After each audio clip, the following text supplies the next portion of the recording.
It's a pleasure to talk with you. I was going over your websites today, and you've got some phenomenal research and investigations into near-death experiences. Can you tell us a little bit about how you got started in this? Sure. I was a critical care physician for the first part of my career, and I was out of Seattle Children's Hospital. I worked for what's known as Airlift Northwest, and Airlift Northwest is, as you might imagine, is an air transport service through Alaska, Montana, Idaho, Oregon, and to bring critically ill children to Seattle Children's Hospital. So I happened to pick up a young girl in Pocatello, Idaho, and she was a very, very difficult resuscitation. Several times I thought that she was, in fact, dead, and her parents, in fact, had insisted on coming in and praying at her bedside and forming sort of a prayer ring around her, which was very inconvenient for us because, of course, we're trying to put all kinds of tubes and lines in her. But I figured that she was, really, her demise was going to be within minutes, so I let them. But to my surprise, she made a full recovery. And as one of these things happens in life, sort of a coincidence, I happened to be out there in Pocatello working doing some residency training in a little clinic there, and she happened to be, she came into that clinic for her follow-up after her successful recovery. And she looks at me and she goes, "Oh, there's the guy that put a tube in my nose." Wow. I was like, "Well, what?" Because when I had seen her, of course, she wasn't seeing anything. Her eyes were fixed and dilated, and she was, well, we tape our eyes closed anyway in those situations because we don't want, dust or dirt to fall in them. But, I knew that she had not, in fact, seen me do anything. And she went on to say things like, little comments that the nurses has made. And then she said, I saw you go over to the phone, and you were talking to someone on the phone, and you were sort of shouting at them, saying, well, what am I supposed to do now? Which, in fact, was what I was doing, because I sort of, I didn't know, what to do next in terms of her resuscitation. And she gave a blow-by-blow details of her own resuscitation. And at the time, I was training to be a neurologist. And interestingly enough, the spiritual aspects of her experience really had very little interest for me. I was mostly interested that she could remember anything, that she could, in fact, describe her own resuscitation. And how many of these results to study this? You've documented many of these instances.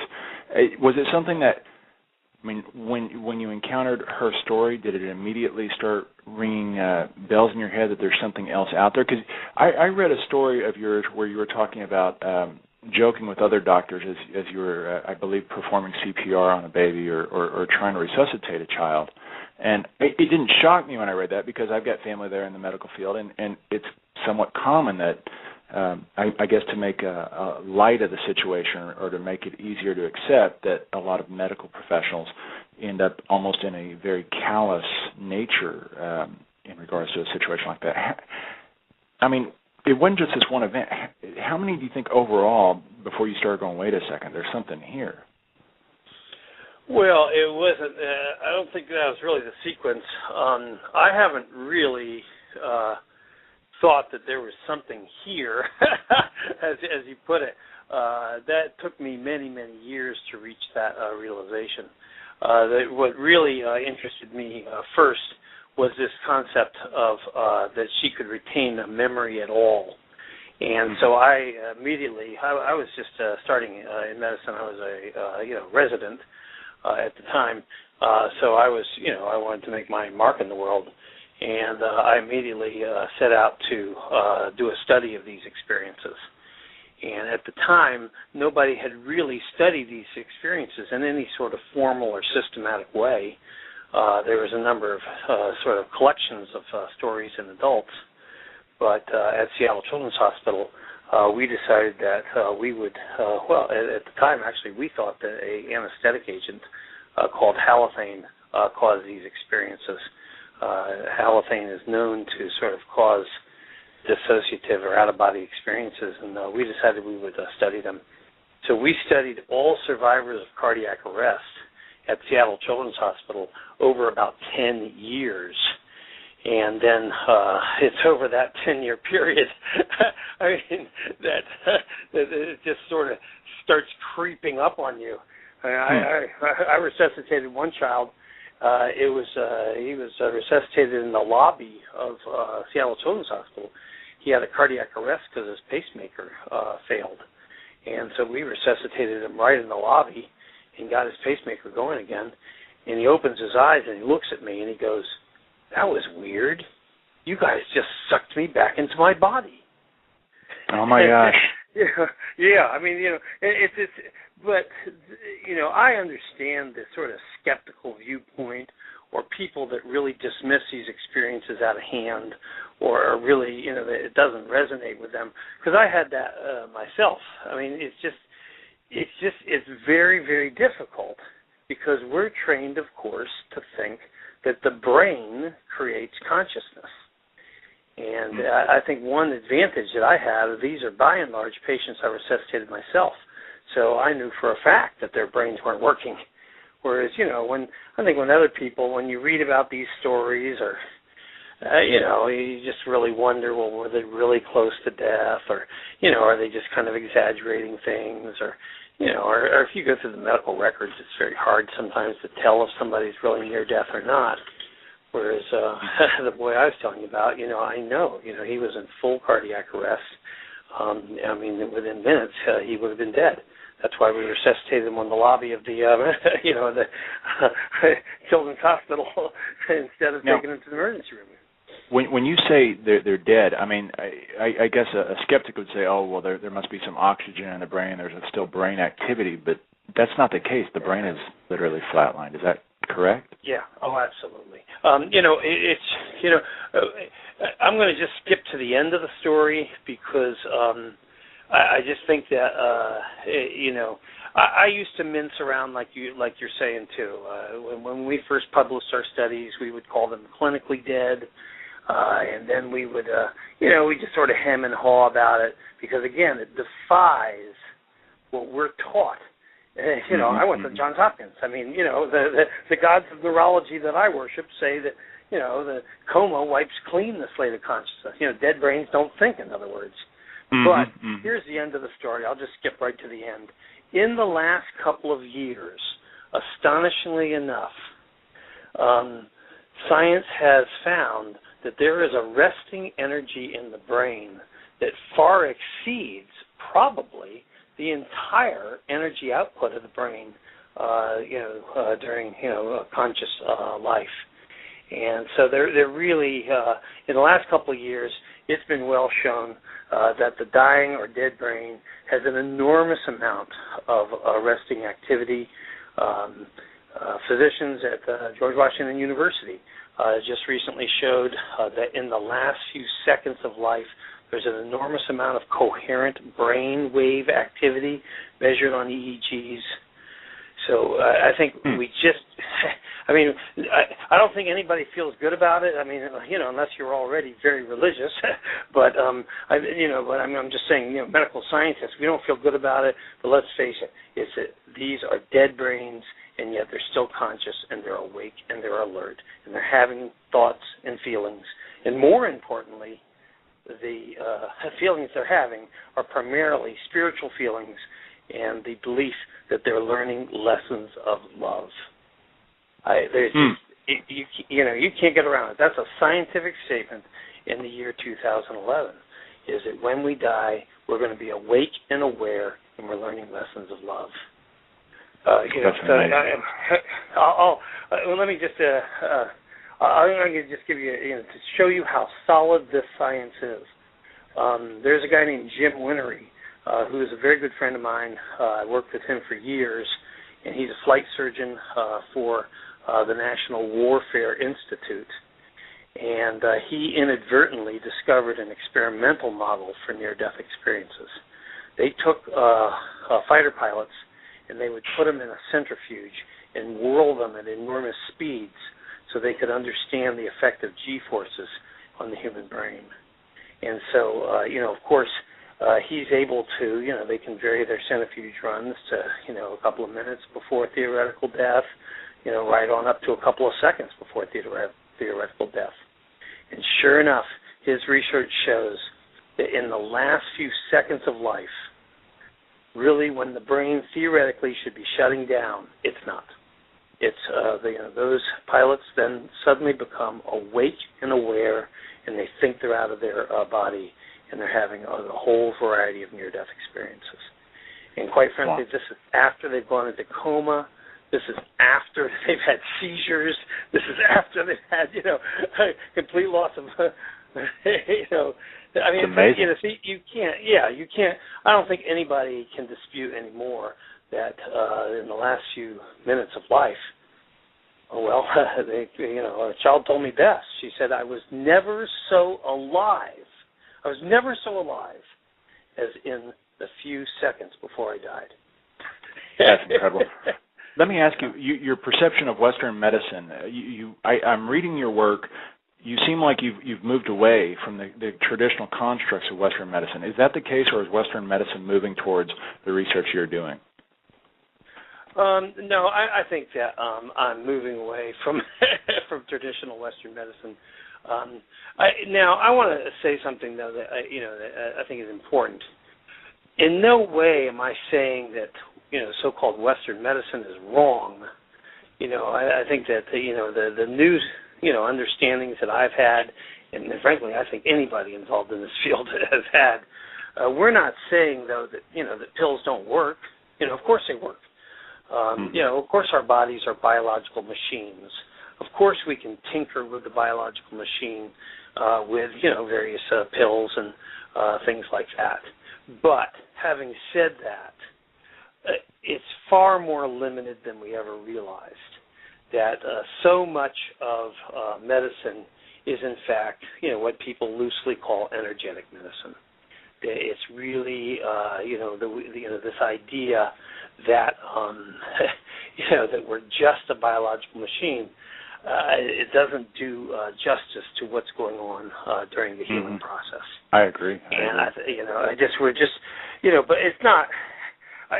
The reason I'm emphasizing this is it really irritates me what I consider to be an unhealthy either-or attitude. Either you go see a naturopath or you go see your regular doctor. I mean, I dream of 20 years from now, all doctors having the same body of information and using it the way it's supposed to be. I mean, medicine should be medicine. I agree. Sure, but having said that, I mean, we're doing a lot of research now in energetic medicine, and it's amazing to me the sort of built-in prejudices against it, the built-in, just sort of the sweeping and the dismissive, it's somewhat dismissed, yeah. Yeah, I mean, that's ridiculous. Of course it's true. This might sound like a weird jump to you, but it's not. So I'll fill in the gaps, but I'm going to do the jump first. When I wanted to understand if the near-death experience was real, so one thing that my wife and I learned to do was something called remote viewing. And the remote viewing is the ability to use your mind to see things that are not in your ordinary field of senses. Well, so that's important to me to understand near-death experiences, because the near-death experience is what we call a non-local perception. These children are describing another reality that is not, in fact, this reality. Well, so the question comes, well, is that other reality real? Is the God that they see a real God? Well, and I've been on enough of these debates to know that, that you always have some sort of mean-spirited, materialist guy that always, it always does seem to be a guy, by the way. Always says, well, these are just hallucinations in the last few minutes of life and blah, blah, blah. Come on. So let's see, when we die, we hallucinate we're going to heaven, and we hallucinate we're learning beautiful stories of love, of how we could have lived our lives differently if only we had been more loving. Okay, well, sure. I mean, there's no way of arguing with that. You know what I'm saying? I mean, if someone wants to, that's like saying, well, there's people that don't believe in love, period. That everything in life is an economic exchange, and I don't know. Anyway, but this controlled remote viewing did give us a chance to say, well, wait a minute, here's a non-ordinary perception that we can say if it's true or not, because, if we're going to see the Eiffel Tower, for example, in Paris, well, then, that's something objective that then we can see if we nailed it or not. Okay, anyway, all right, my wife and I learned to do that. It turns out it's true. Okay, with that, we do have this ability as human beings. But the point, and y'all actually teach it to people, correct? Oh, absolutely. Yeah, thank you. You're right with me. I'm only so worried if I kind of jump around, but it's So actually, to give you some background, information, we did have Paul Smith on the program. Paul Smith is my teacher. Yeah. Yes. Okay. So we're with you. So just go ahead and continue. Yeah, I'm going to tell you some stuff then that Paul Smith doesn't even seem to know. It's great, and Paul Smith is the greatest. But here's sort of the punchline in terms of a physician, someone who's studying near-death experiences, trying to understand this stuff. Okay, because remember, we were starting to talk about energetic medicine and different ways of healing, etc. Mm-hmm. So as I got to know Paul Smith and got to know that whole culture, it became obvious to me that they have extraordinary abilities. That the United States has, in their psychic spy program, they can do amazing things. And,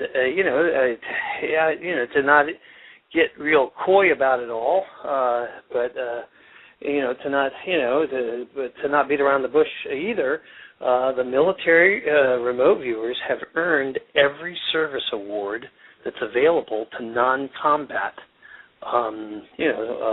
soldiers. Wow, and from 2 presidents, and from the Secret Service twice. So they're not getting those awards for nothing. And I'm thinking to myself, though, well, in the world of medicine, we have Reiki healers and we have energetic healers and things like that. But they don't really do very much. They're thought to perhaps, you can relieve stress, you can, simple things like that. But nobody is really, and of course you always hear some extraordinary story about someone being, being cured of cancer by a Reiki therapist. I have a story like that from my own practice, a small child that was healed by energetic healing. But my question is, if the regular world, the non-military world, if we took this stuff seriously, if we stopped with this dismissive attitude, oh, dead brains can't think, oh, those just must be hallucinations at the point of death, oh, energetic healing, that can't be true. I mean, if it doesn't come in a little pill box, and, then it can't actually work, as if those pills weren't first, herbs, that traditional or, healers used anyway. Absolutely.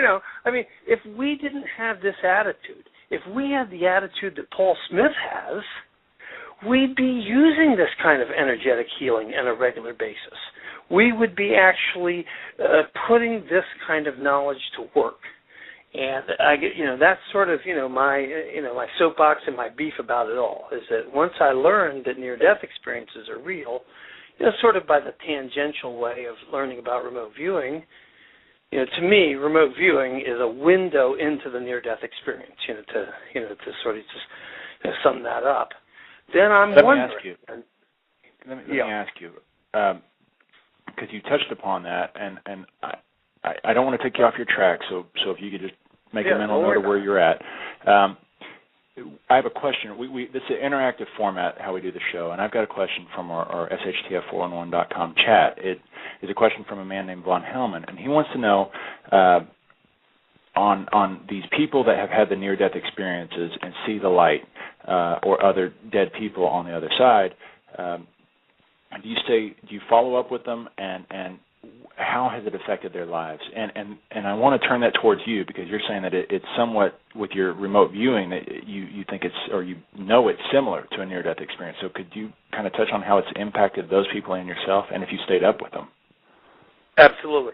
Let me just, I just have one more sentence to finish up, because basically what I was trying to pull together was to just say, hey, wait a minute. If we took the near-death experience seriously, if we learn these lessons from the light, and if we learn the implications of what this experience is, and if we applied the same discipline and rigor that the United States military has applied to psychical experiences, we would see a revolution in medicine right now. We would, our medical knowledge would increase tenfold. So that's, and then that does fit very nicely into that question then of the transformation of the near-death experience. We did, in fact, I've studied these, since I studied these children back in the 1990s, we have continued to study them as years go by. In addition, I did a formal study of adults who had near-death experiences as children. And, to look at, whether or not it's really the near-death experience that seems to alter their lives. And in a nutshell, it does. And what they learn from this experience is to be nice, to be nice people.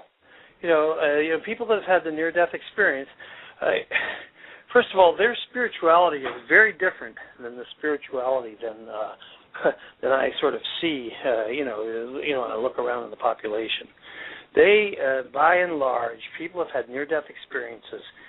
They see this life as the spiritual life.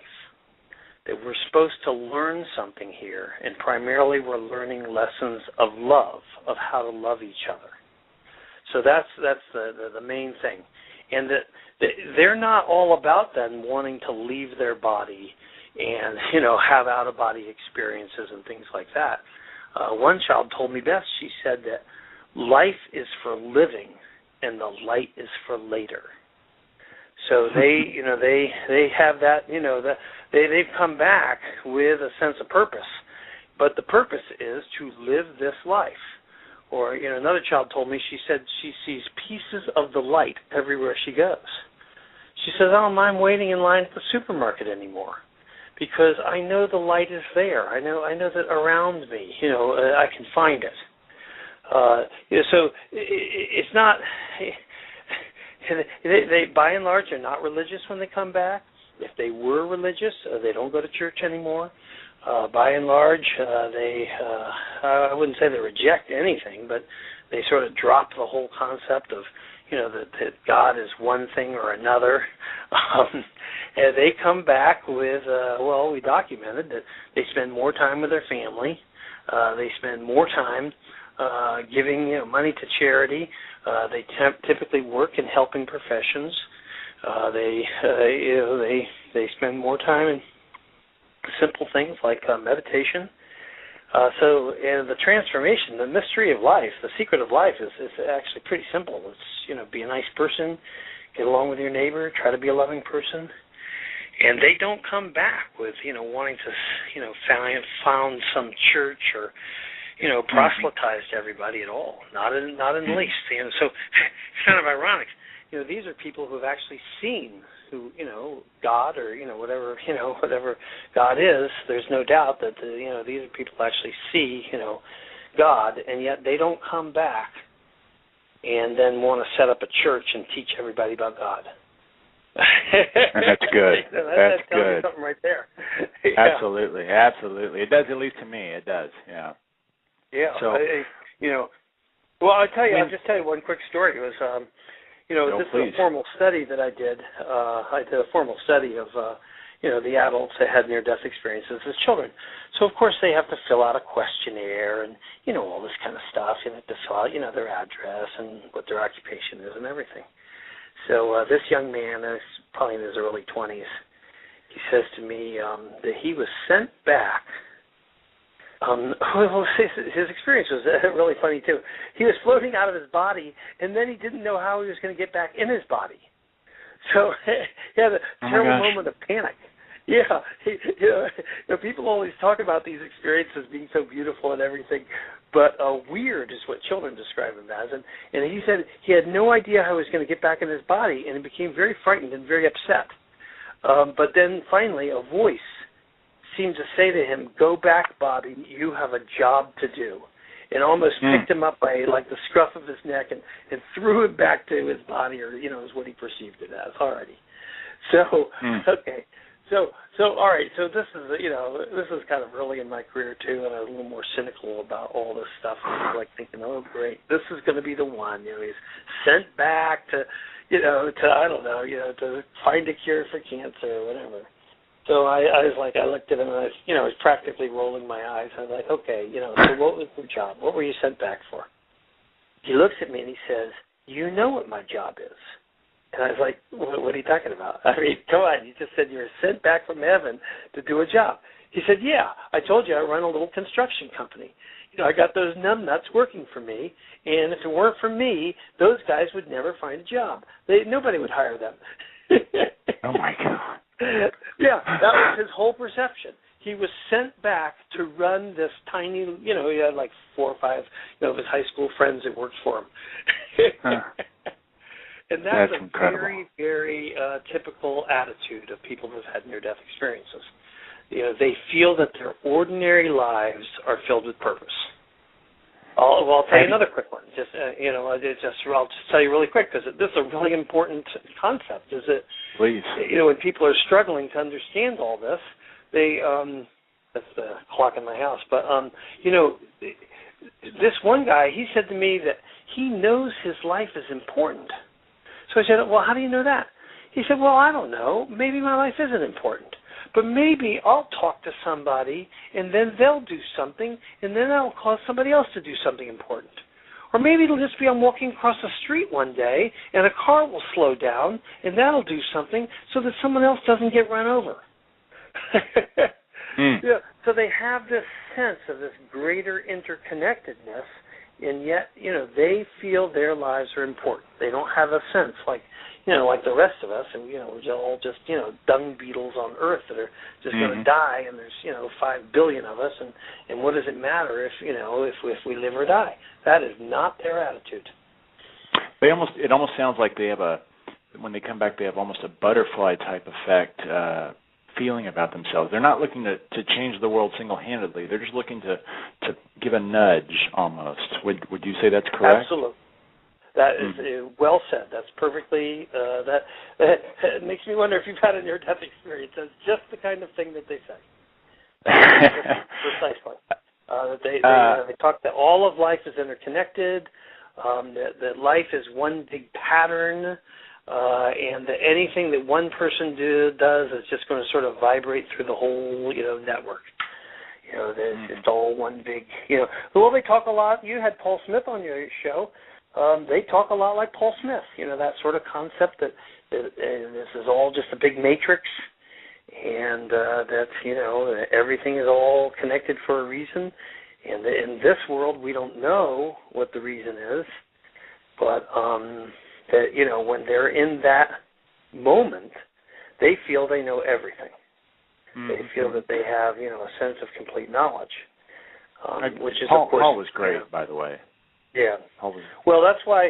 See, that's why I say that the near-death experience, that the controlled remote viewing is a window into the experience. Because if it's true that that during the near-death experience you enter into this state of all knowledge, well, then it makes sense that somebody who's interested in a military target across the world could come back with that piece of knowledge. I mean, that all the knowledge is there, and that you can come out with whatever knowledge you feel is going to be useful to you. Now, and I think that's correct. we've got an hour left of the show time, and I want to ask you right now. I've got a list of questions I want to get through, but at the same time, your stories in and of themselves are absolutely incredible. I'm asking you right now to consider coming back on the show at some future date, because I could do a whole show listening to you on your stories. They're just incredible. Well, let me hear those questions, though, because really, I'm going to tell you what my motivation is. My motivation is a real simple one. I consider myself to be incredibly blessed and incredibly lucky. Very few, really, if anybody, that these are children that by and large I resuscitated myself. I was able to hear their stories for the first time, and as a physician. So that just, when I read about near-death experiences in the media, or, I see stuff on TV, etc., I just want to put my head in my hands, or some of these overly skeptical people, I see, even to my videos, sometimes, I have some videos on YouTube, and these people write in these comments. I just want to hug them, because, I can understand. I can understand if I hadn't, if I didn't resuscitate these children, if I didn't know that they were in fact dead, then I would be wondering about this whole deal too. Is it, is somebody exaggerating the medical records? Are they? And there's aspects to the experience that. Here, I'll give you a story to illustrate what I'm saying. I resuscitated this young girl, and we had to put a needle in her heart to restart her heart. Okay, so that's that's near death. I mean, that's absolutely. That's not just near death. That's like that's dead. In 15 years of being a critical care physician, that only happened once, and it actually worked. Wow. So she comes, and so she tells me her story, and her story is that she can't remember anything about being in the hospital. She doesn't remember why she was in the hospital in the first place. Okay, well, that fits with conventional, neurology, that she's lost her short-term memory. So then she has this one isolated experience, and this experience is that she says, while I heard you asking for that crash cart thing, and the nurses were running around, and you were telling them you needed something, so she localizes when this happened to her. She says that she saw her grandmother sitting in a chair, and then she says, and I was back. So I said to her, well, what do you mean you're back? And she clenches her hands, and she goes, that's what I've been trying to figure out. Wow. Well, she never said that again. I never heard her say that again. By the time she's, discharged from the hospital, and she's home, and now she's told her story, she's told her story on TV. Now it's the typical story. She went into a room, there was all these bright lights, her grandmother was sitting there, but, and I think, people quite naturally, they start saying, well, wait a minute, is everybody just sort of embellishing these stories, etc.? But they're embellishing them out of the natural urge to try to explain something that's unexplainable. Once they start talking to other people, then of course these stories sort of become homogenized. But I was lucky enough to hear these stories for the first time, and they're not. She's like, that's what I'm trying to figure out. So if these are just an invention of the mind, she would have made it up right on the spot. Not making it up is the wrong word. We use the term confabulation when the brain tries to just paper over a memory gap. It's seamless. I've interviewed many patients, that have conditions that cause confabulation, and they seamlessly invent a story right from the start. Whereas her story evolved, just from the naturalness of, she's 8 years old, and now, everybody's telling her what it really was. But it doesn't evolve that much. She still has, she still says her grandmother was sitting in a chair and was dressed in white, etc. But I feel it's my responsibility to let people know. And also, all the parents whose children didn't come back. I mean, and they're so, and yet they've had profound spiritual experiences. And right now in our society, the way it is, our society is just like, a spiritual experience is just, a hallucination.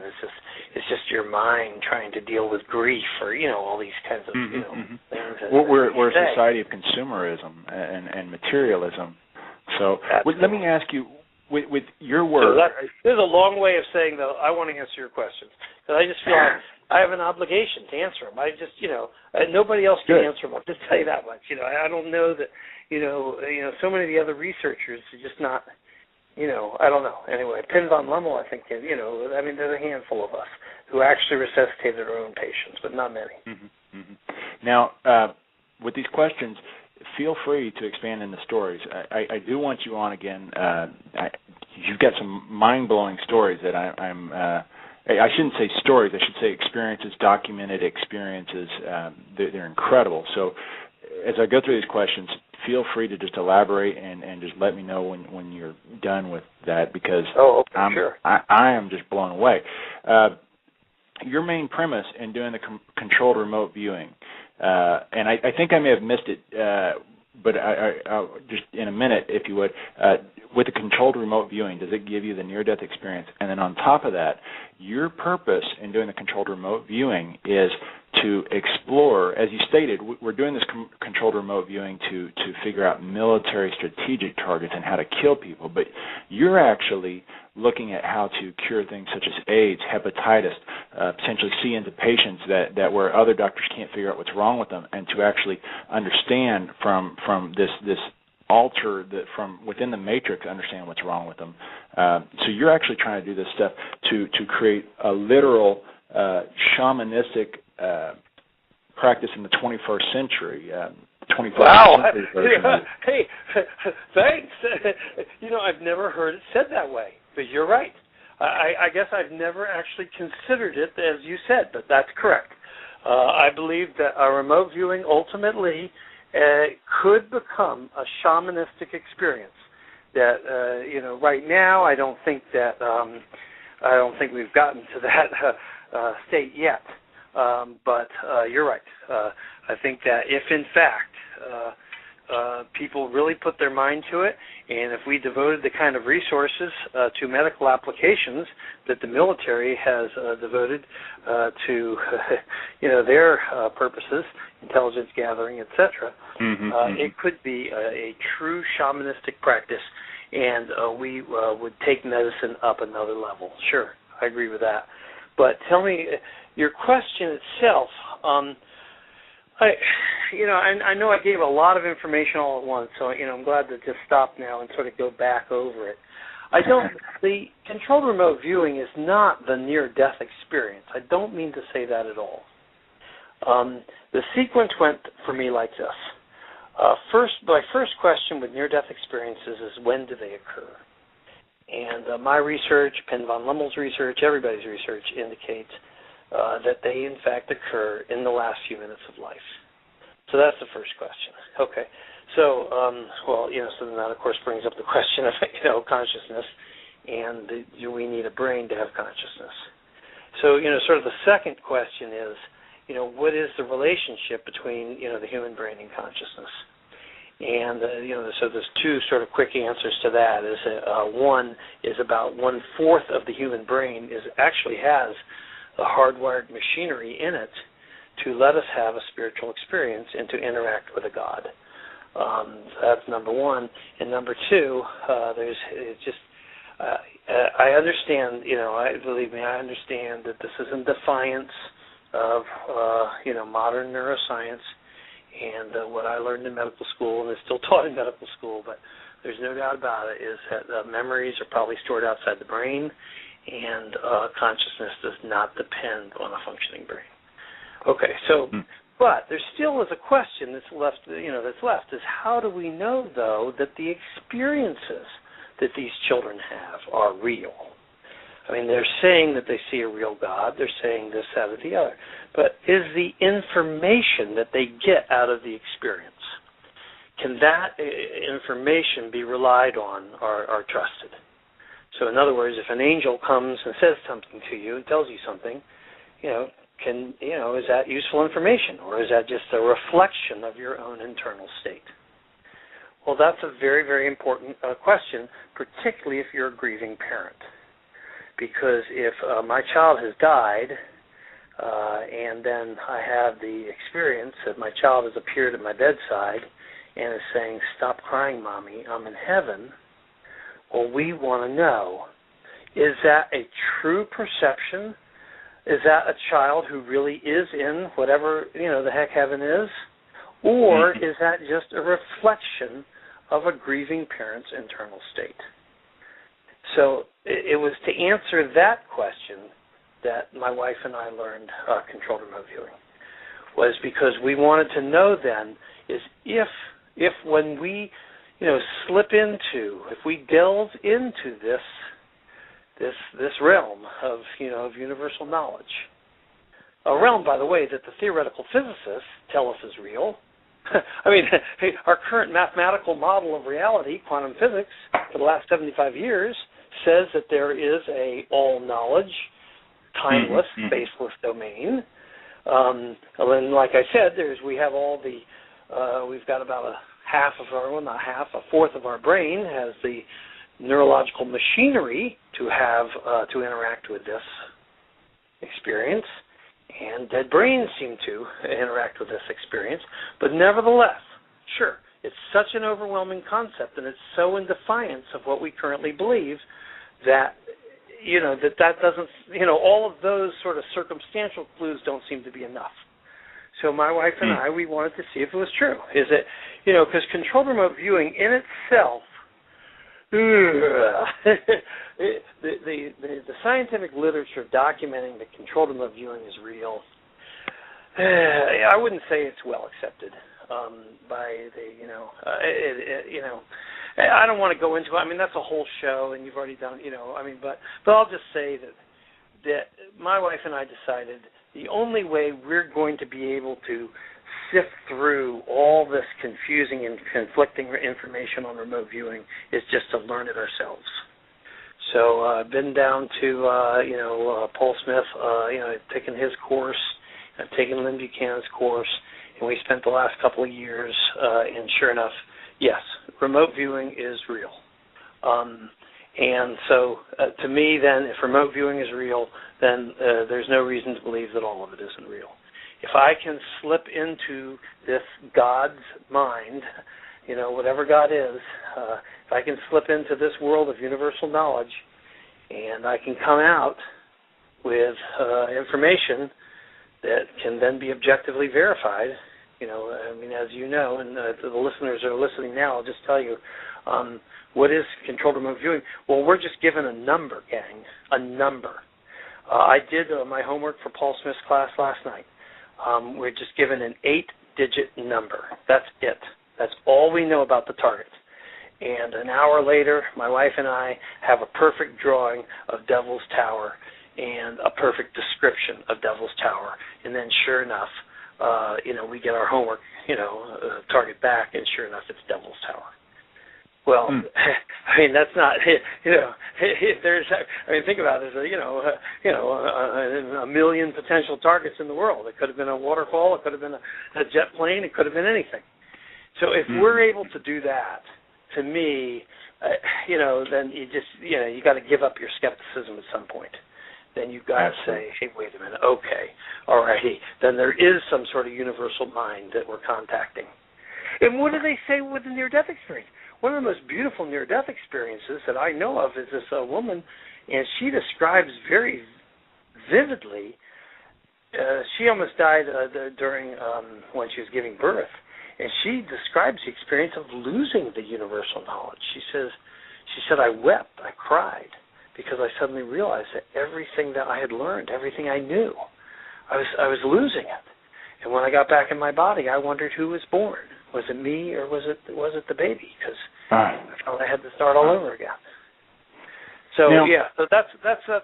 So controlled remote viewing. It's not the near-death experience. It's not. But what it is to me is it's hard evidence that what you experience during the near-death experience is real. It's a window into the near-death experience. Okay, but we're just coming out with information about Devil's Tower. We're not. Well, we've done some interesting. Well, here I'll just just tell you. I had the Denver Remote Viewing Club. Again, we just give them a number. That's all they get. They get a number, and they accurately remote viewed Kristle Merzlock's near-death experience. The girl that I first studied. They detail for detail, blow for blow. They described exactly what happened to her, and that to me was unusual because giving somebody a near-death experience for a remote viewing target is I've never even heard of that before. So, and yet that's what they came up with. So what you're saying is that you're actually I was a little confused. So when you're comparing the two, you're comparing the fact that you are able to reach almost a God state realm of consciousness of all knowing, not necessarily the all-encompassing warmth and love feeling. Correct. Yeah. Right. Okay. You've nailed it. Yeah, that's exactly it. You enter into this state, but it's not.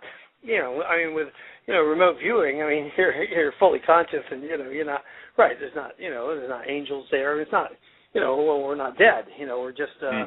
It's now. My associates, we're working on, as I told you, on medical applications, so we're all learning to remote view. My associates have gotten to the point where they can leave their physical body and explore, other realms. But again, wow. It's nothing like the near-death experience, though.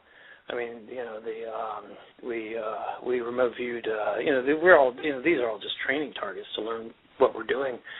And my associate remote viewed the Hindenburg, he went all over the Hindenburg.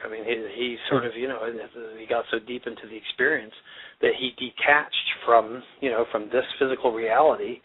And it was so astonishing to him that he spent the last 3 or 4 weeks just poring over old records of the Hindenburg and of those airships, and just realizing to his amazement that he actually had been all kinds of stuff that people always wonder, is this, are these little chance fragments of memory in our mind, etc. But, none of us, know how the Hindenburg actually attached to its mooring posts or, what the internal workings are like or anything like that. And, so we have achieved that state, but still, that's a far cry from the near-death experience. And the near-death experience, is this, being, just let me ask you of love. Yeah. Let me ask you, when you're talking about the remote viewing and you're assimilating, I guess wonderful actually getting people to study but beyond looking at the Hindenburg, they're actually doing the medical stuff or gearing toward that direction. But that gives pause to one of these questions is, where does reincarnation fit into this? Are we reborn several times over, or are we just born once? I think that we really have a whole new understanding of reincarnation now. I never understood reincarnation before. To me, reincarnation used to be nonsensical. Because if you're born, well, then how could there's no DNA coming from the other person. The person that you were is not coming to your new body. So I always But once we understand that consciousness is forever, that consciousness comes first, well, then you're just going through brain after brain after brain. That's a good description. It's a different way of looking at it. We're here to learn lessons of love. That to me is a scientific statement. I'm not ashamed of saying it because I'm not a spiritual person, but it's just there's no doubt about it. And we're here. Our consciousness is meant to be in this physical reality, and our brain is sort of the vehicle, is the filter, if you will. That allows us to interact in this reality. And that's why people that have had near-death experiences are not all that interested in leaving their body. They're not interested in remote viewing. They're interested in, they know they're supposed to be right here. They're supposed to be, that's why we're in this consciousness. And so you would say the brain is actually the physical. It's almost the antenna for the mind to break into the physical realm. Then. Yeah, perfectly said. Yeah, that's it in a nutshell. And this is not, you asked me earlier before, you said, how much of my thinking has evolved. My thinking has evolved, obviously light years from when I trained at Johns Hopkins. But medicine is, in fact, coming to this point of view as well. And there's a guy, his name is Robert Lanza, and he's arguably one of the world's smartest physicians. He's done most of the cloning studies and cloning research, and it's Lanza if people want to look him up. Robert Lanza has also come to the same conclusion, and I was reading his website about a few months ago, and he talks about that the brain reboots consciousness. That when we get a new brain, we just sort of reboot our consciousness again. But that's kind of a good way to look at it. I mean, that's not a bad way to look at it at all. No, it's not at all. And we just sort of go through brain after brain after brain. I don't see. You can't really hear. Okay, let me just because your question was about reincarnation, but people, the reincarnation sounds like a religious belief. It's not anymore. Reincarnation to me is a scientific concept, but you have to then understand the science and how it would apply. So here's, the hottest thing in neuroscience right now is something called functional neurogenesis. So functional just means it has to do with the way we as human beings, function, interact, and neurogenesis means the growing of new brain cells. Well, it turns out in the last 10 years that the brain grows new brain cells in response to our experiences. And in fact, stroke victims, they can lose huge hunks of their brain, and yet they can regrow normal brain cells. Well, the only way that could happen would be if there was some source of consciousness and some source of, the underlying pattern existing outside of the functional brain. I mean, but, if you got a neuroscientist on your show, you would have to be pretty pointed with him or her. You'd have to ask them the right questions. They themselves are not quite ready to acknowledge this. But nevertheless, I don't know what's wrong with them. Theoretical physicists, they're all writing books on the philosophy of quantum physics.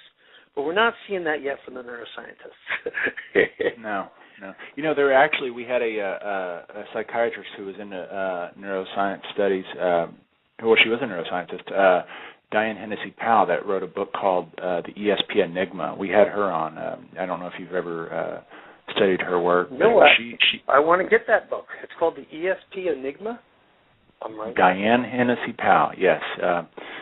She came on our show and really kind of blew me away because of what you're saying right now is that there are so few of them out there that are investigating it, yet she did and is doing it. So let me ask you two questions.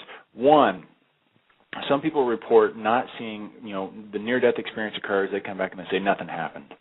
What is that? Is that just they don't remember, they don't want to? Well, we looked at that issue very systematically. Most of it is because they were given medications. It caused them to forget the experience. That's one of the reasons that we have such a high percentage of near-death experiences in our children we studied. In our formal study, we studied 26 children, and 24 of them had, reported a near-death experience. But these types of amnestic drugs, high doses of, basically, Valium-like drugs, are typically not used in children. Whereas in adults, they're just routinely given, as part of the resuscitative process. It's just, it's mostly just habit. It's not, nobody's sitting there saying, I want to suppress their near-death experience because most physicians don't think they're having I was about to ask you that. But no, it's more just that, It's extremely painful to be intubated and mechanically ventilated. There's many cases of patients, who are in the operating room and they weren't given heavy enough of these doses, and so they had the horrifying experience of being awake, during their entire operation. So just as a result of that sort of thing, it's just sort of a reflex with, particularly with anesthesiologists. They're going to give high doses of these medicines. And we showed very nicely that, the fewer drugs that patients have on board, the more likely they are to have, these types of experiences. So I think that's the first thing, is they just forget it. I think the second thing is that the experience itself unfolds in a very systematic way. So, for example, we looked at the length of cardiac arrest versus the actual nature of the experience. So patients that had these very long, evolved, down the tunnel into a light, had experiences in heaven, they were often, anywhere from 18 to 45 minutes in which they were, being resuscitated. Whereas many patients have just a very brief cardiac arrest, just 1 or 2 seconds. And so they may just have complete darkness, which is the cessation of, the ordinary perception. They may be conscious, but just have darkness. And by and large, then they don't think they had any experience. And, now, that's, well, you asked me to tell you stories. I got to tell you you're stories. You're doing a great job of it. Because there's another part to this. When I hear people tell me that they haven't had a near-death experience, very often it's because they don't realize that what happened to them was a near-death experience. Because, see, we've all gotten sort of conditioned to think, it's floating out of the body, down the tunnel, and into the light. Well, Raymond Moody, who sort of, popularized that concept, if you read his book, he says that this is just a hypothetical construct, that he never actually met one patient that had that whole sequence. So I'm going to tell you a story. I was on a radio show just like this, and the host told me, he said, well, I nearly died, and I didn't have a near-death experience, so how do you explain that? So I said to him, well, tell me what happened, And, I want to hear the whole story because, sometimes people overlook little elements that, might tell us. So he says, well, I was in a car, and we were asleep in the back, and my friend was in the front seat, and he was drunk, and he was driving too fast. And he says, and so I suddenly saw that he was driving like 70, 80, and then, I saw the speedometer just going, 90 miles an hour. And he said, and that's really all I remember. And I said to him, well, wait a minute. Okay, so you were in the back of the car. You just told me you were in the back of the car and you were asleep and you were lying back there, and now you're suddenly saying that you saw the speedometer and you saw how fast the car was going? And right then he goes, oh, my God, you're right. I was out of my body. It's just a lot of times people just don't, and then all kinds of other, memories just flooded right in. But it's just, you just have to keep that in mind. That, it's like a little child once told me that her near-death experiences was these doctors talking to her. And I said, well, how did you know they were doctors? She said they were 14 feet tall and they had light bulbs in their bodies. Well, if I hadn't asked her, what was a doctor, that could have just, sort of just been, oh, well, so she didn't have an experience, just doctors were talking to her. So, there's a lot to it. When I hear people say they, and then also, how, the ordinary person, I don't think they really know if they're near death or not. I mean, the average, well, when I worked in the ICU, here's what our watchword was. The patient that we think is the healthiest is the patient most likely to die tonight. And the patient that's most critically ill is the patient that will probably still be here tomorrow. Because it's very hard to sort all that out, I mean, that's why I was telling you before, I'm so grateful. I have such an obligation that these are patients that resuscitated myself. I personally know what their state of their medical condition was. you can't get that from reading a chart. Mm-hmm. Anyway, so that's my answer to that. Tell me about I've read. I talked to Paul Smith and I've talked to Diane Hennessy Powell, and they're saying the pineal gland is the God spot, but I didn't really read that you were saying it's only the pineal gland, and I also know that one of your colleagues that you disagree with but have somewhat been receptive to his work is, I believe, a Dr. Beauregard. Is that? Yeah. Yeah. Can you explain to us, potentially even walk us through where to put our hand on our head so we can know where the God spot is and what it is exactly? Sure.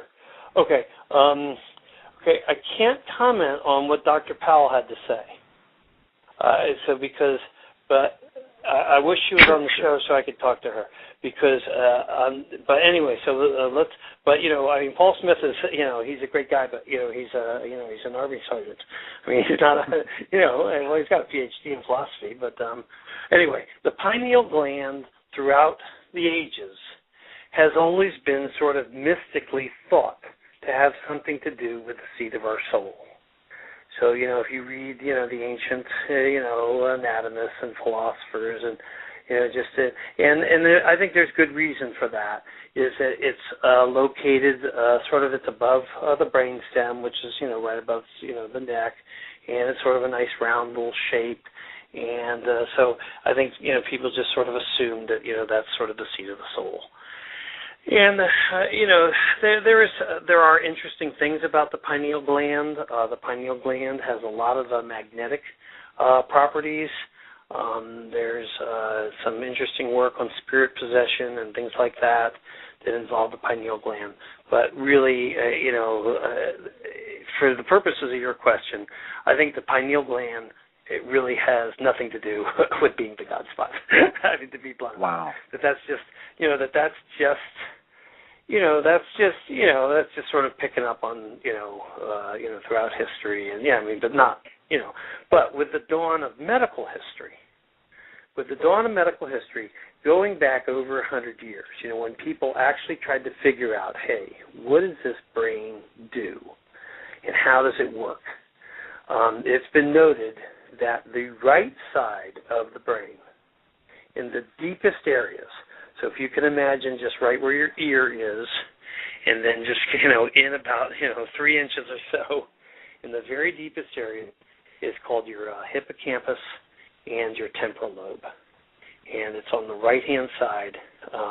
And there's an important reason for that. We've now learned that we have 2 states of consciousness, one roughly corresponding to the right hemisphere and one roughly corresponding to the left hemisphere.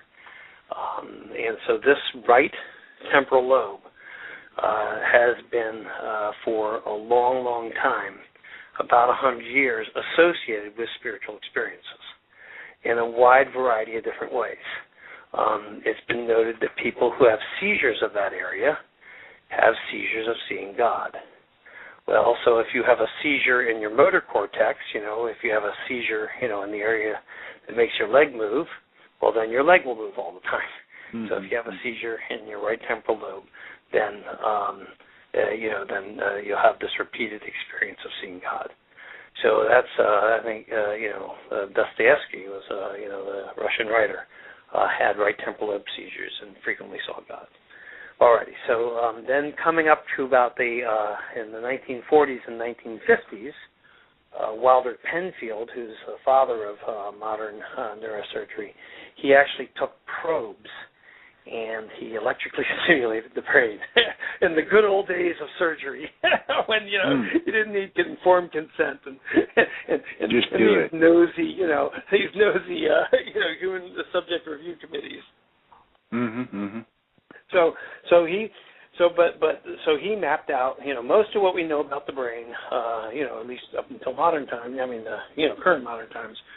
He would, so he stimulate, your arm moving area of the brain, and the person would move their arm. He stimulated the leg, and so he mapped out all the different areas of the brain. And when he stimulated these areas in the hippocampus and in the right temporal lobe, people said stuff like, "Oh God, I'm leaving my body." Or they would say, wow. even more fascinating, I'm half in and I'm half out. So that's really where the situation comes right on up to modern times. So since I learned about near-death experiences and and this sort of thing, my only contribution to this was to just make the suggestion, hey, wait a minute, maybe this isn't a hallucination. Maybe this isn't, maybe they're actually contacting a real God. I mean, why not? I mean, for the first 100 years of this sort of research, everybody just sort of dismissed it. But it didn't ever make sense to me because why would, 25% of our brain be dedicated to allowing us to perceive a God, whatever God is? And this debate still continues to this modern day. So Andrew Newberg, for example, has done very nice studies of meditating nuns and such as that, and he's shown beautifully that there's a specific area of the brain that turns off when you meditate, and then other areas of the brain activate, and then ultimately the right temporal lobe, is activated, and people see God. Well, that's the same sequence of events that happens with a near-death experience. First there's the complete cessation of input from our ordinary senses, and then, then you're seeing God. But even today, if you read Andrew Newberg's work or if you read reviews of his work, people are still going, well, but see, if there's all this, hardware in the brain that allows us to see God, then doesn't that mean that this experience is just in your head? That they're not seeing a real God. And also, I propose this concept of the God spot. Dr. Beauregard, I have the greatest respect for him, but Dr. Beauregard sort of forgets that I proposed this idea almost 20 years ago. And so at the time that I proposed it, everybody else was saying, this is just a hallucination. And so I'm stepping forward, I'm saying, hey, wait a minute. No, it's not a hallucination. We have a God spot. It allows us to connect to a God. Because Dr. Beauregard, his objection is that I didn't go far enough. He says, wait a minute, it's not just a spot, but that in fact, there's multiple areas of the brain that allow us to have the spiritual experience. And so, when he says there's no God spot, that's what he's trying to say. He's trying to say it's not just a God spot, but that it's a larger, more generalized phenomena that we have, in fact, he calls his book the spiritual brain, that our brain itself is rigged to interact with God. I mean, whatever, I'm not, I don't want to pretend I don't want to get into what God is. I had somebody angrily tell me, I don't believe in God. I believe in a higher power. To me, God is what children tell me. Right? Yeah, they say they saw God, and I say, what is God? Well, he had a happy face for me. I don't want to get into a lot, but you see what I'm saying. So, we're sort of at a weird, I'm trying to do something a little bit different in that I'm trying to change the mass cultural point of view. So when I say there's a God spot, I'm talking to people who, like people like Matthew Alpert or people like Michael Shermer, who go, oh, look, there's a God spot. See, that proves that it's just in your brain. As if, that's what they're saying, and I'm saying no. If we come across a TV set, there must be a TV transmitter somewhere. You've got, I read one of your accounts where the little girl, when you brought her back, she said that she was told to come back to help her mom with her brother. I mean, that right there, if you know the story I'm talking about, because that there proves that there's precognition, that it's beyond just the mind. Will you tell us that story? Oh, yeah. And then she draws a picture, and her picture is of her brother with a gigantic heart in his chest.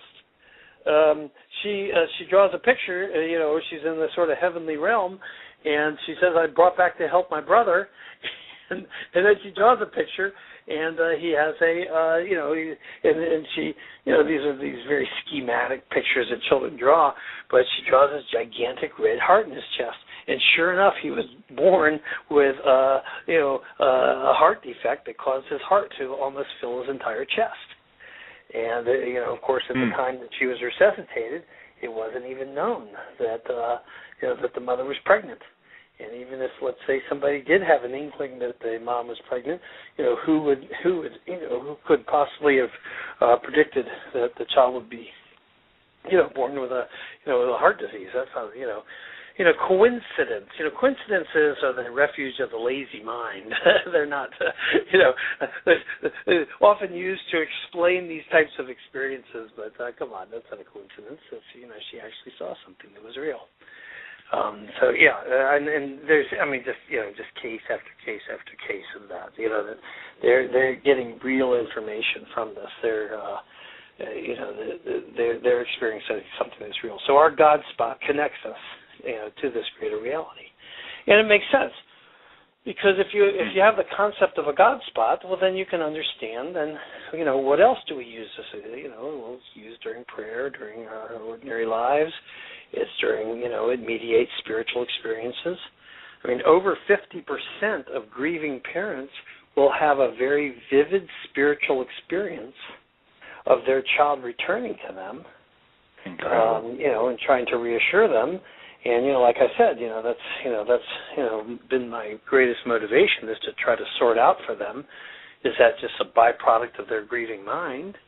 Well, if we have a God spot, if we have 25% of our brain dedicated to have spiritual experiences, it's hard to see how we would have evolved that, just to give us a hallucinatory experience.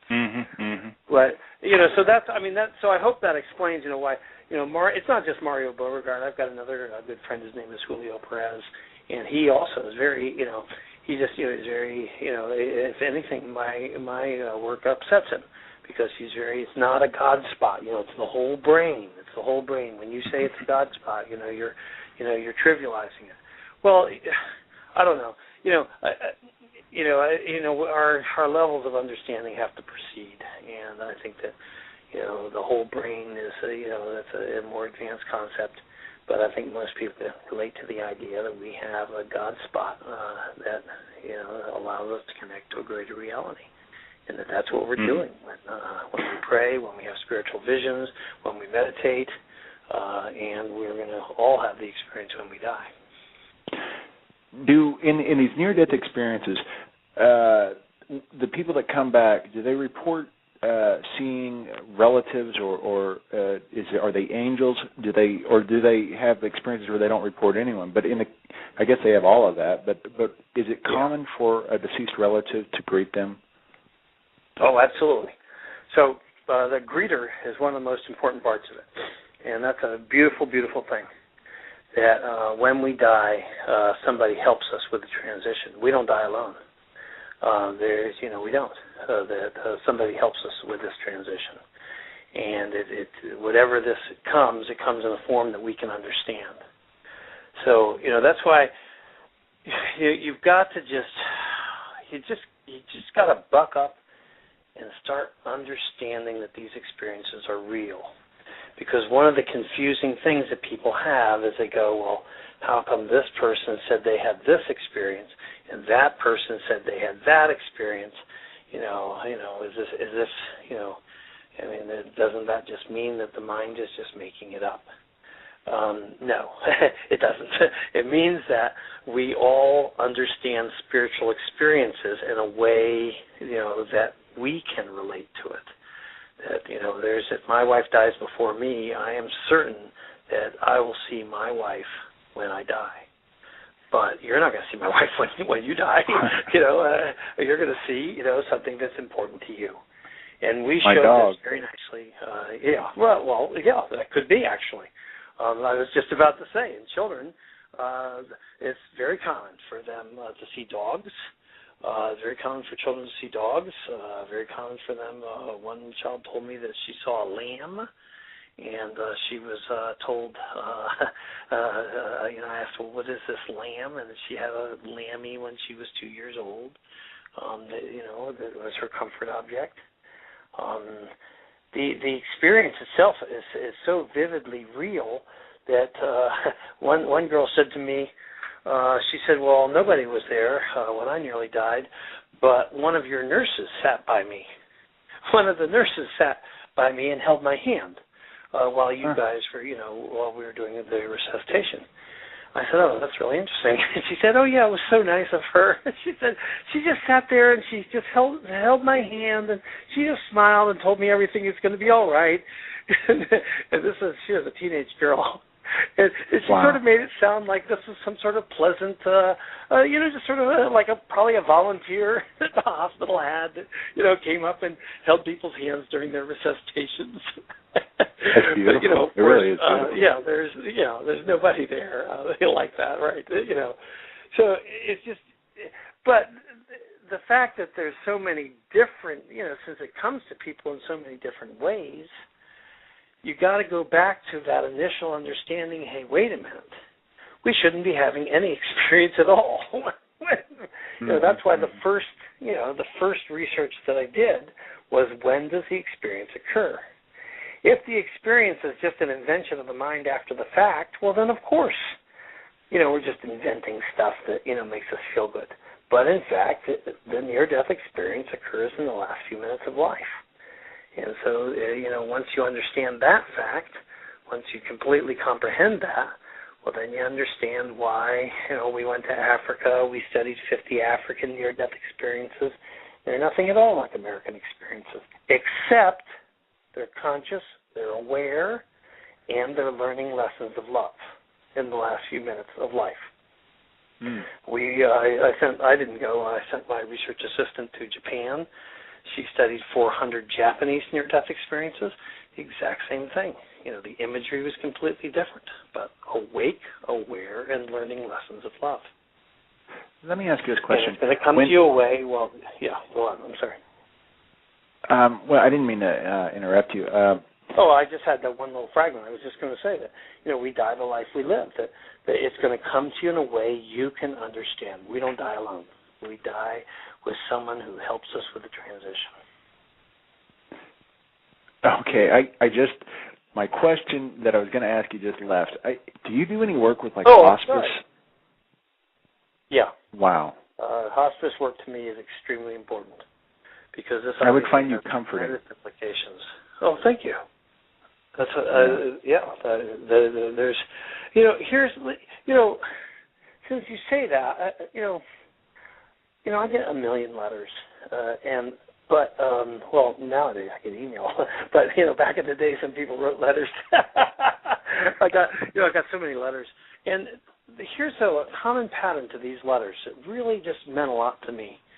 Is a lot of times people would say, they'd say, something, I'm not sure that I believe in heaven, and I understand your research doesn't prove there's an afterlife, because it really doesn't. I mean, it's not, it sort of tangentially does, but, but they would say, but you told me, you let me see that my child's last few minutes of life were not painful. That, when I saw you, doing all those terrible things and sticking all those needles and, all the terrible things that you're doing, and that when my son looked at me and he said, Mommy, the white horse is here. Now I know what that meant, that wasn't just some sort of stray hallucination. That wasn't just some sort of mental fragment that, that I'm now assigning meaning to, but I now know, that, in our religion, the white horse, means that he's going to be going to God. And, now, thank you for letting me know what that means. And that means a lot to me because I think that's the most, it's all solid, but that's, very, I don't see any way of getting around it. That's, the rock hard core reality of the near-death experience is we're awake, we're aware when we die, and the dying process is pleasant. It's, I'm not looking forward to it, but, it's certainly not to be feared. It's inevitable, though, so. Yeah. There's no getting around it. We're all going to die, but, and just anybody who's listening has a fear of death, though. I have to tell you, when Jessie Lott told me, I said to her, because we did this follow-up study. I said, so are you afraid of dying? She said, oh no. She said, now I know a little bit more about it. Wow. So it's I don't see this. I'm not afraid to die, but of course I've had the experience of children patting me on the hand and saying, "Don't worry, Dr. Morse, heaven is fun." That's incredible. That sort of takes away, a little bit of an edge. You asked me at the start of this show. You were asking me, well, I mean, you can see it's just sort of easy. It's like water on the rocks. I started off just sort of come on, when you die, you die. I definitely was the callous emergency room, critical care physician you're talking about. And, after a while, you just, when they pat you on the wrist, because, I mean, she was seeing that part of me. She was seeing me like, sort of almost giggling at, what she's telling me. And she's like, oh, you'll see, Dr. Morse, heaven is fun. Don't you worry. It's you can't help but be moved by it. Mm-hmm. Now, have there ever been any kind of studies where, and I know this would be few and far between, but one of our forum members wants to know, his name is Nemesis 2012. His question basically is, when you're dying and you start gaining access to this all-encompassing consciousness or the God spot, has anyone ever monitored the brain on the whole to see if everything is lighting up, with that consciousness coming in or becoming more apparent? Has there been any tests or studies done on the actual view or the actual presentation of the brain information at that point in time? I'm going to learn more about that, because apparently that research has just come out this year, and I have not seen the research myself. This will be my way of bragging to you, to just slip in a little plug for myself. All right. We did a study of remote viewing, in which we wanted to see, could we successfully remote view viruses in plants.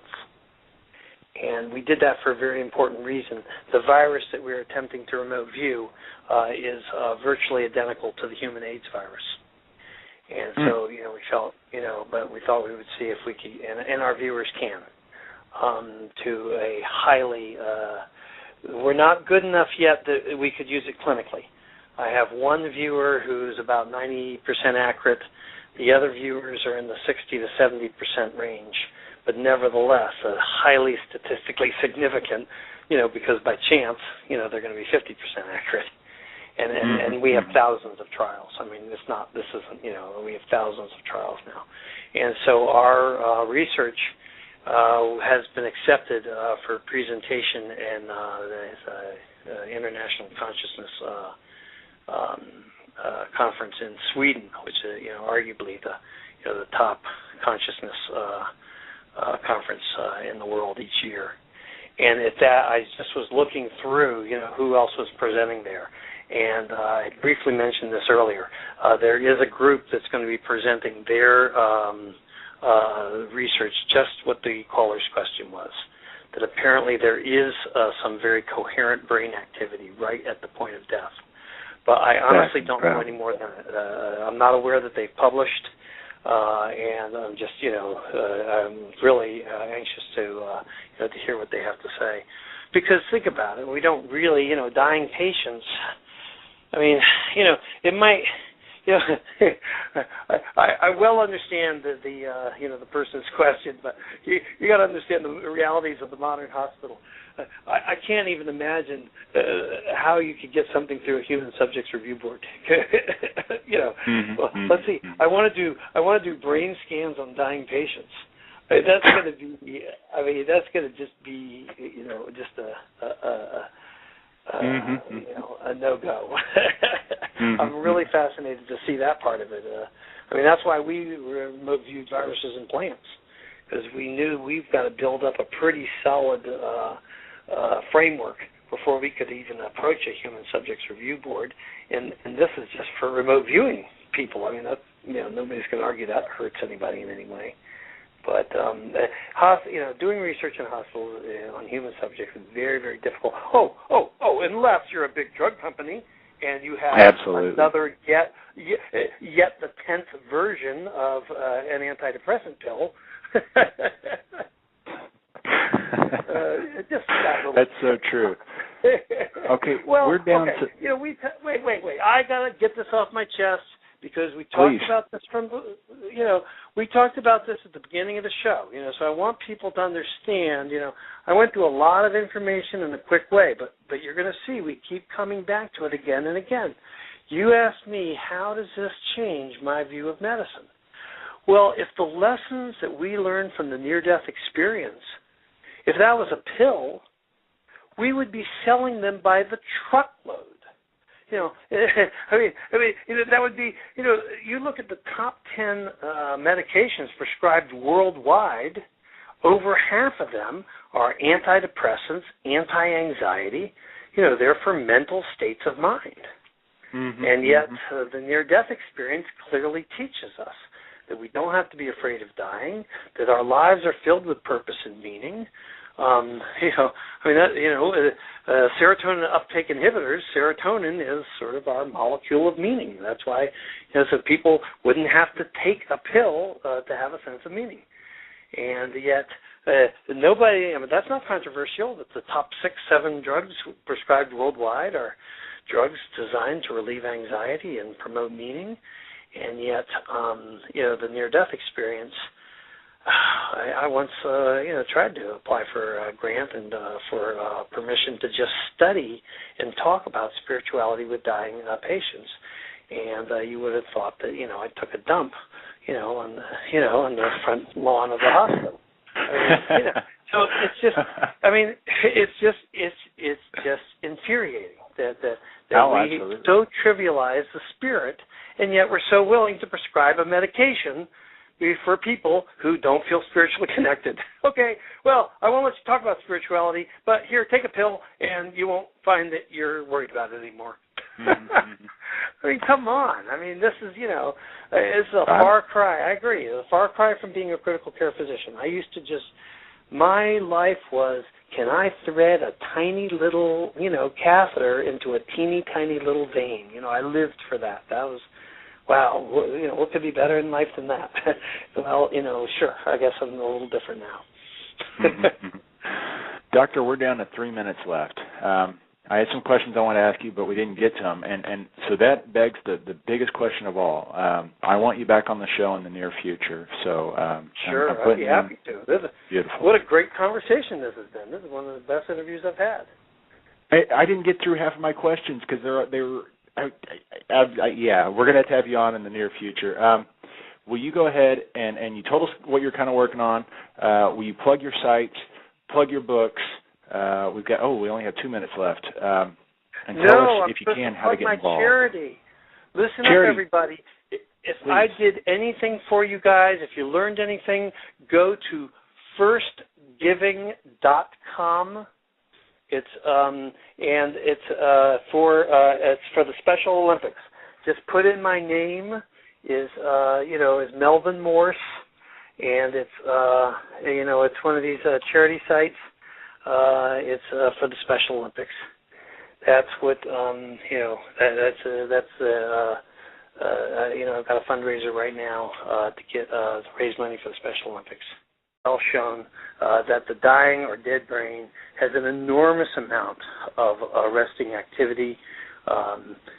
Physicians at George Washington University just recently showed that in the last few seconds of life, there's an enormous amount of coherent brain wave activity measured on EEGs. So I think we just, I don't think anybody feels good about it. Unless you're already very religious. But I'm just saying, medical scientists, we don't feel good about it. But let's face it, these are dead brains, and yet they're still conscious, and they're awake, and they're alert, and they're having thoughts and feelings. And more importantly, the feelings they're having are primarily spiritual feelings and the belief that they're learning lessons of love. you can't get around it. That's a scientific statement in the year 2011, is that when we die, we're going to be awake and aware, and we're learning lessons of love. That's amazing. Let me just, I'm going to just give you, to show you how solid this science is. There's a guy named Jim Winnery, who is a very good friend of mine. I worked with him for years, and he's a flight surgeon for the National Warfare Institute. And he inadvertently discovered an experimental model for near-death experiences. They took fighter pilots, and they would put them in a centrifuge and whirl them at enormous speeds so they could understand the effect of G-forces on the human brain. And so, of course, he's able to, they can vary their centrifuge runs to, a couple of minutes before theoretical death, right on up to a couple of seconds before theoretical death. And sure enough, his research shows that in the last few seconds of life, really when the brain theoretically should be shutting down. It's a pleasure to talk with you. I was going over your websites today, and you've got some phenomenal research and investigations into near-death experiences. Can you tell us a little bit about how you got started in this? Sure. I was a critical care physician for the first part of my career, and I was out of Seattle Children's Hospital. I worked for what's known as Airlift Northwest, and Airlift Northwest is, as you might imagine, is an air transport service through Alaska, Montana, Idaho, Oregon, and to bring critically ill children to Seattle Children's Hospital. So I happened to pick up a young girl in Pocatello, Idaho, and she was a very, very difficult resuscitation. Several times I thought that she was, in fact, dead. And her parents, in fact, had insisted on coming in and praying at her bedside and forming sort of a prayer ring around her, which was very inconvenient for us because, of course, we're trying to put all kinds of tubes and lines in her. But I figured that she was, really, her demise was going to be within minutes, so I let them. But to my surprise, she made a full recovery. And as one of these things happens in life, sort of a coincidence, I happened to be out there in Pocatello working, doing some residency training in a little clinic there.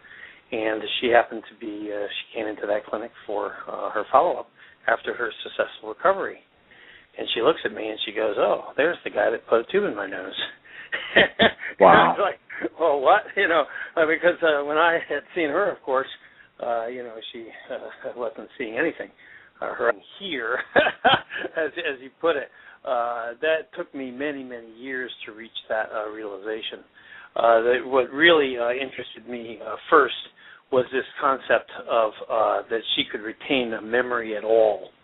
And so I immediately, I was just starting in medicine. I was a resident at the time. So I was, I wanted to make my mark in the world. And I immediately set out to do a study of these experiences. And at the time, nobody had really studied these experiences in any sort of formal or systematic way. There was a number of sort of collections of stories in adults. But at Seattle Children's Hospital, we decided that we would, at the time, actually, we thought that an anesthetic agent called halothane caused these experiences. Halothane is known to sort of cause dissociative or out-of-body experiences, and we decided we would study them.